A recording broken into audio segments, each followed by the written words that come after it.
Moving on to the module of the week, let's talk about inline entity forms.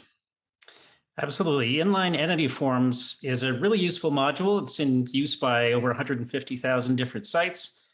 It provides a widget for inline management of kind of nested entities. So, pretty commonly, let's say you have an event that references a place, rather than having to make sure that that place is defined beforehand, you can provide a widget that allows somebody to create that place while they're creating the event listing. I was going to say, I think I've used it quite a bit with Commerce. Commerce allows you to do that. I like how you tied it into date, seeing as we're talking about smart dates today. That was well played.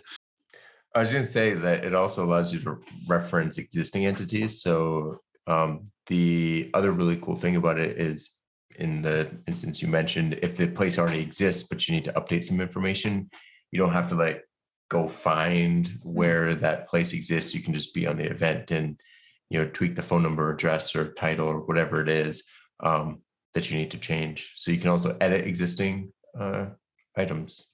So I've got a rather beginner question here. Any entity? So could I use it with media? Yes. You can use it with media. You can use it with custom entities. There's really a variety of different ways you can use it. One of the other things that I think is cool about inline entity form is that it has built-in support for form modes, which I feel like is one of those capabilities within Drupal core that doesn't get a lot of use, but it can be really nice for having a simplified version of that, add or edit form when you're using something inline that way.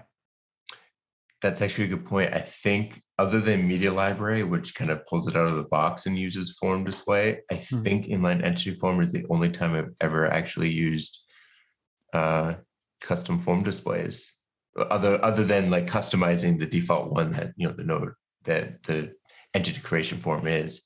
But yeah, I actually use that on, believe it or not, an event content type.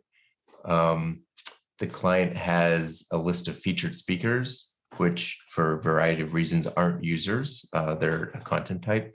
And when they create them from the entity creation, the event creation form, they just want to be able to add the person's title and picture, even though there's a bunch of other information that gets stored. So yeah, you'd actually reminded me of a feature that I used, and I actually completely forgot about.